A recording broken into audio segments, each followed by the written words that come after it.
Oi gente, tudo bem com vocês? Eu sou a Laís Ecaia, bem-vindo ao canal. Hoje eu vou de pensamento polêmico, mas você, pessoa não negra, não é uma pessoa ruim porque é racista.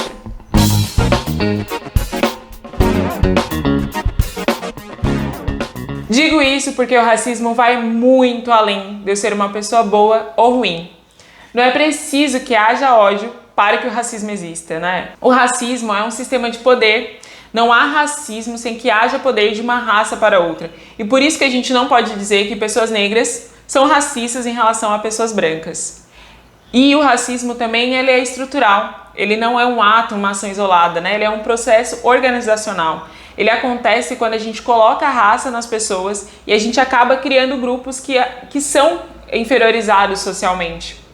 Já houve um tempo que se acreditava que de fato haviam diferenças biológicas que justificassem o tratamento diferenciado entre pessoas negras, brancas, asiáticos. E o que hoje a gente já sabe que não é real, que a diferença biológica é insignificante para a gente considerar que existem raças biologicamente falando. Mas dizer que somos todos iguais não é o suficiente, porque socialmente já havia sido criado estruturas que limitavam espaços, que dava poder a determinados grupos. E por isso que continuar com esse entendimento que a raça não significa apoiar a ideia de raça, mas significa simplesmente, a partir de um problema já existente, criar mecanismos para que a estrutura possa mudar, né? Na minha opinião, de verdade, eu acho que a gente deveria normalizar que todos ou seremos racistas, no caso de pessoas brancas, ou reproduziremos racismo, no caso de pessoas negras. E isso não significa que você é uma pessoa ruim e não deveria ser uma ofensa de imediato. Isso é um problema de estrutura. Nós vivemos em uma sociedade racista, assim como machista, LGBTfóbica e por aí vai.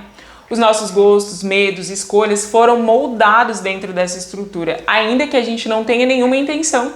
Em algum grau, momento, a gente vai reproduzir tudo isso.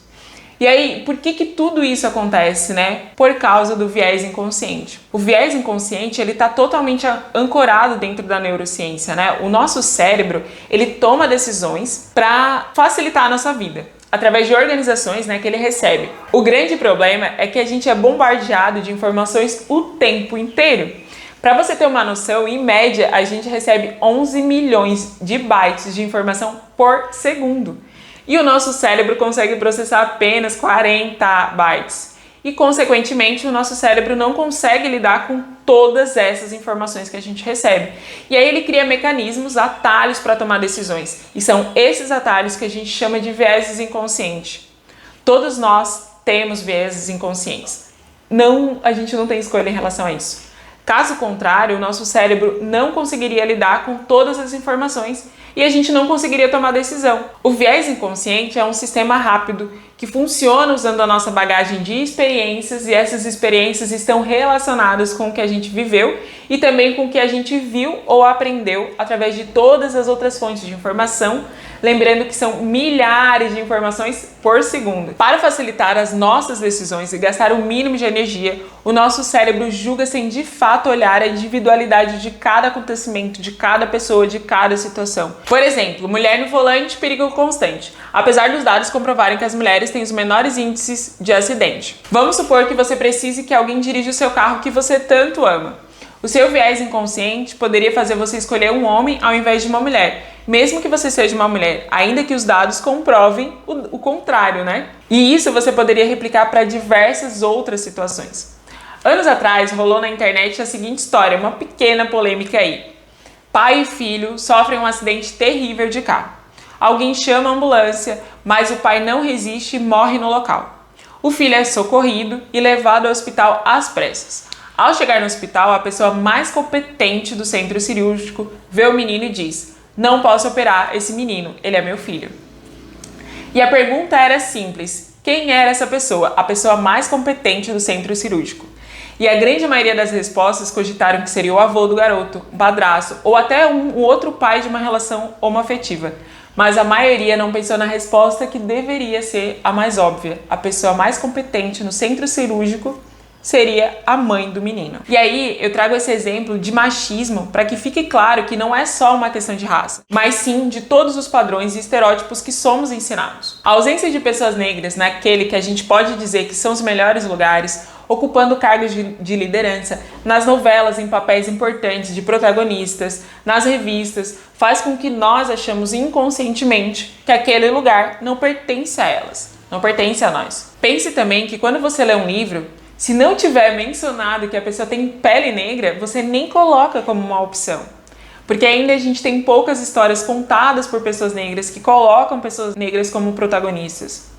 O viés inconsciente, o racismo, ele está em diversas situações e pessoas negras também reproduzem racismo. Veja, não são racistas, elas reproduzem. Eu já ouvi dentro da minha casa a expressão cabelo bom e cabelo ruim, dito pela minha tia, pela minha mãe, se referindo ao meu cabelo. Uma microagressão dita por quem me amava, por quem me ama, mas de algo que sempre foi dito na sociedade sobre o nosso cabelo, né? E aí você pode ver que não há uma violência física, mas há uma dor, uma construção de uma baixa estima, né? Quando isso é dito constantemente. Eu levei anos para entender o quanto isso é problemático e inclusive eu já reproduzi esse discurso.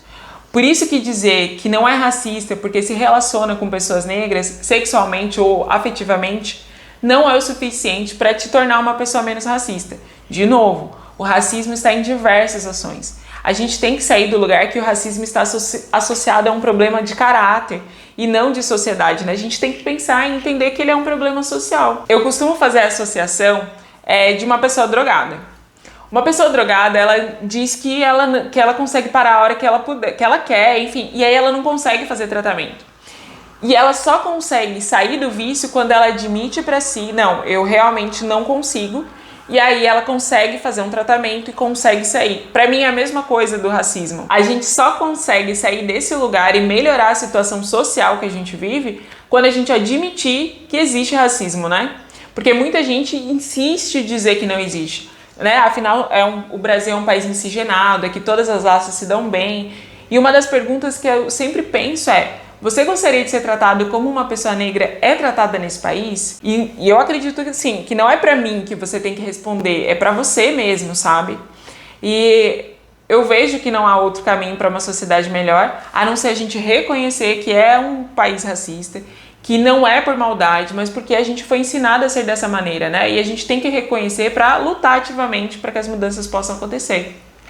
É o que eu falei, da gente se tratar como viciado. E eu sei que não é um caminho fácil, porque dói na gente reconhecer que a gente tem ações que a gente não considera certas, adequadas, né? Aquilo que a gente tá dentro da nossa moral, dentro do nosso caráter. Mas é preciso reconhecer para que a gente possa se posicionar como antirracista, antimachista, né? E todas as outras vertentes que a gente não considera legal. É um exercício diário, todos os dias a gente tem que rever as nossas ações, se questionar o tempo inteiro. É viver um incômodo consciente, né? Que o erro vai existir, em algum momento a gente vai errar. Mas quando é você que se beneficia, você é o único que tem o poder de escolha, né? Pessoas negras não conseguem não serem pessoas negras. Mulheres não conseguem não serem mulheres. Gays, LGBTQIA+, não conseguem deixar de ser quem são. Então é preciso que a gente vá para esse lugar do incômodo para que a mudança possa existir. Porque para ser coletiva, ela precisa primeiro ser individual. Mas é você que está na melhor posição, no lugar de privilégio, e que tem o papel mais importante nessa luta, né? Porque, como falei, a gente não consegue sair do lugar, mas a gente tem pouco poder para isso. E aí eu termino esse vídeo te perguntando, né? Que mundo que você quer? E mais do que mundo que você quer, o que você vai fazer para alcançar esse mundo?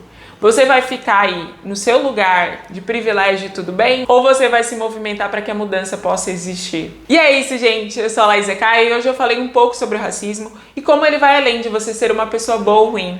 Falei sobre o viés inconsciente e como ele afeta as nossas decisões. E que para que essa mudança estrutural possa existir, a gente precisa mudar ela como indivíduo para que o coletivo seja alcançado. Se você ficou com dúvidas ou quiser contribuir para essa reflexão, deixe aqui nos comentários para que eu possa te responder. Se você gostou desse vídeo, comente, compartilhe com quem você acha que possa se interessar e não esquece de curtir o vídeo. Até mais!